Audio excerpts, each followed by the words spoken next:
बिहार विधानसभा चुनाव 2025 से पहले लोजपा रामविलास के अध्यक्ष और केंद्रीय मंत्री चिराग पासवान ने बड़ी सियासी संकेत दे दिया है।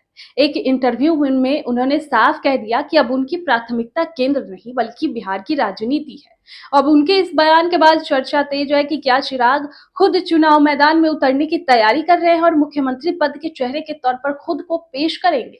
एक निजी चैनल से बातचीत में चिराग पासवान ने कहा, मैं अब केंद्र की राजनीति नहीं करना चाहता, मेरी प्राथमिकता बिहार है। अब इस बयान ने न सिर्फ राजनीतिक गलियारों में हलचल मचा दी है, बल्कि चिराग के भविष्य की रणनीति को लेकर भी अटकलों को हवा दे दी है। चिराग पासवान की बिहार के लिए दीवानगी नई नहीं है दोस्तों। जब उन्होंने 2013 में राजनीति में कदम रखा था, तभी उन्होंने बिहार फर्स्ट, बिहारी फर्स्ट का नारा दिया था। 2020 के विधानसभा चुनाव में उन्होंने इसी विजन को प्रमुखता से प्रचारित भी किया था, हालांकि तब उन्हें खास सफलता नहीं मिली। अब चिराग के इस बयान पर भाजपा ने सकारात्मक प्रतिक्रिया दी है। पार्टी प्रवक्ता सुमित शशांक ने कहा कि चिराग की सक्रियता बिहार में नई ऊर्जा लाएगी।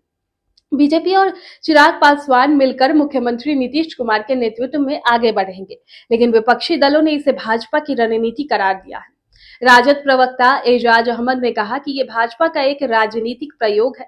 चिराग को आगे करके वे नीतीश कुमार को कमजोर करना चाहते हैं, जैसा उन्होंने 2020 में किया था। 2020 के चुनाव में दोस्तों आपको याद होगा कि जब चिराग पासवान ने जेडीयू के खिलाफ उम्मीदवार खड़े कर नीतीश कुमार की पार्टी को ही नुकसान पहुंचा दिया था। अब एक बार फिर वही उसी राह पर चलते दिख रहे हैं। राजनीतिक विश्लेषकों की माने तो भाजपा चिराग को शील्ड बनाकर जेडीयू पर दबाव बनाना चाह रही है। हाजीपुर से सांसद चिराग पासवान के अब इस ताजा बयान के बाद अब सबकी निगाहें उनकी अगले कदम पर टिकी है।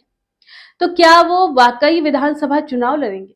क्या वो खुद को मुख्यमंत्री पद के दावेदार के रूप में पेश करेंगे, या ये भी 2020 की तरह एक सीमित प्रयोग बनकर रह जाएगा? क्या होगा वो तो आने वाला वक्त बताएगा, लेकिन उससे पहले आपकी क्या राय है कमेंट बॉक्स में हमें जरूर बताएं।